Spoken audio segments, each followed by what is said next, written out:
बताइए नजर के बान थोड़ा सा कि नजर के बान मत मारा सवरिया तू धरा जइबा नजर के बान मत मारा सवरिया तू धरा जइबा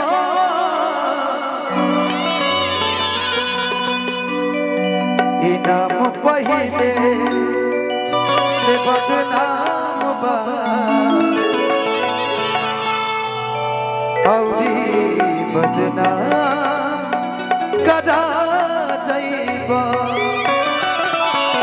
लेकिन आपके लिए एक लाइन बोलूं कि तू धनंजय के दिल में मतभेद कर देलू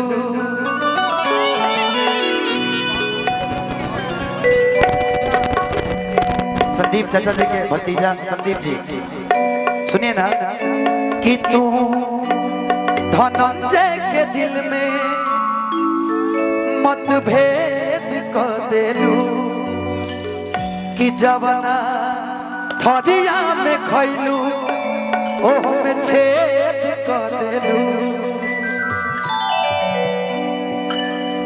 हमके गायक मौका मिली कहे ना मिले गई ना जगह उधर दीजिए मिली ना कहे ना मिले सब मिली कहे ना। आइए तब से हम देख रहे हैं आप हमारे लिए बड़ी बेकरार हैं। I love you two.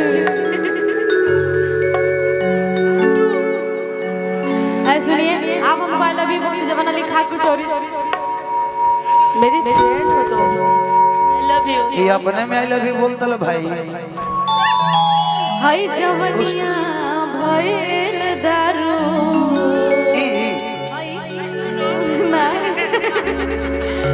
ये हमारे तो कुछ और ही लागत है बेरा। सुनिए इधर आइए मुआ दे बेजा मुआ दे। हाय जवनिया भइल दारू अच्छा केहू पिए वाला बा जवनिया भइल दारू केहू पिए वाला बा जवनिया भइल दारू केहू पिए वाला बा।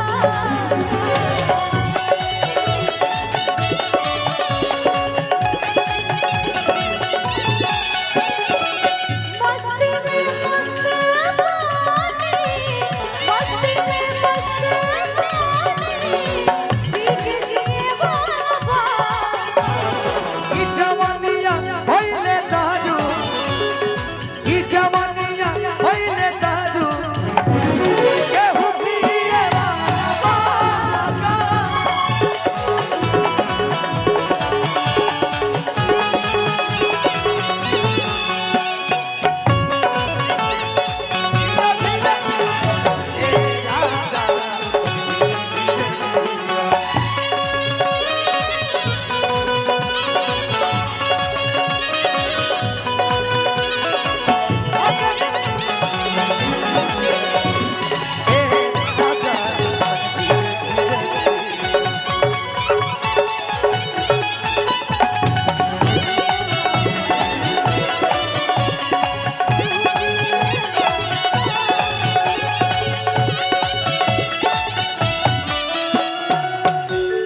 रुक जाइए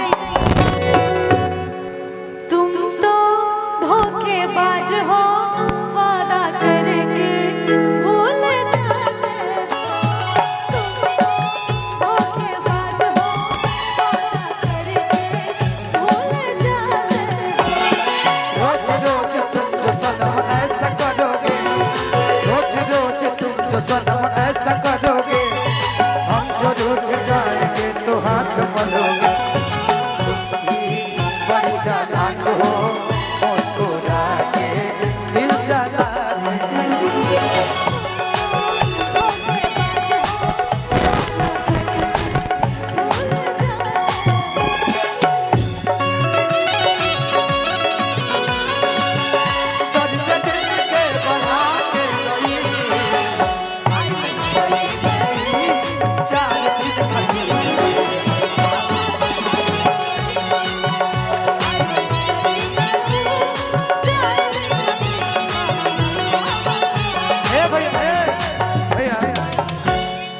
आई हितई में उ 4 दिन खातिर हल्फा मचा के गई कि गांव के सुखड़िया के रहली ई साली ना जी कि देखे में भोला बाकी बड़की संतोष पागल ना इधर संतोष पागल ना है कि गांव के सुखड़िया के रहे ई साली देखे में भोला बाकी बड़की खेलाड़ी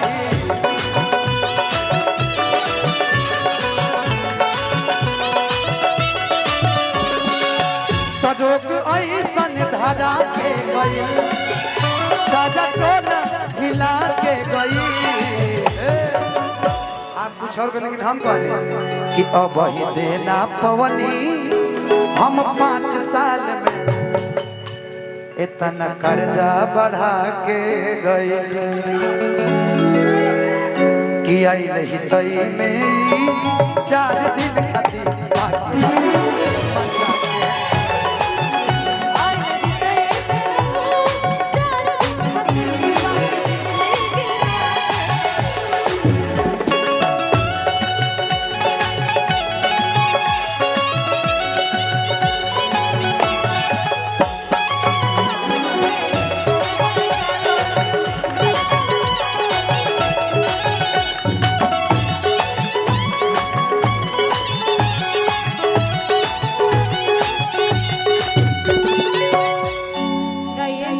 अभी हमने के लफड़ा चला था इनमें। लफड़ा कहीं चलता गा दीजिए प्रश्न मैटर गाइए नाम सुनिए इसके बाद हम कि दोहराएंगे। घूमे खाती आईली एक दिन हमारा गाँव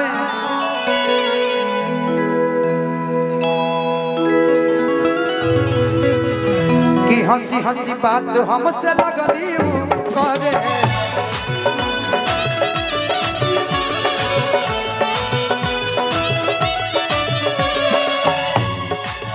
तजोग ऐसन धरा के गई हमके पागल बना के गई। आपका वो गाना मुझे सुनना है हाँ जो एक गाना आपका बड़ा हिट रहा कौन सा जो हिट गाना है अच्छा कल अपना हीरो से हाँ कि आई हितई में वो बाकी चूना लगा के गए। बोला मुझे गाना सुना दीजिए। उसके बाद एक सैड सॉन्ग हमारी एक बहुत ही अच्छी गायिका है इनसे भी कुछ सुनेंगे लेकिन उस गाना को आप सुना दीजिए। कौन गाना? अच्छा वो अलग सुना दे रहा था। अच्छा इनको हमको इनका फेवरेट गाना मैं चाहता हूँ अच्छा, मैं ठीक है। सुनिए। मेरा फेवरेट गाना आप भी उसमें थोड़ा सा सपोर्ट कीजिएगा ठीक है। हाँ ठीक है।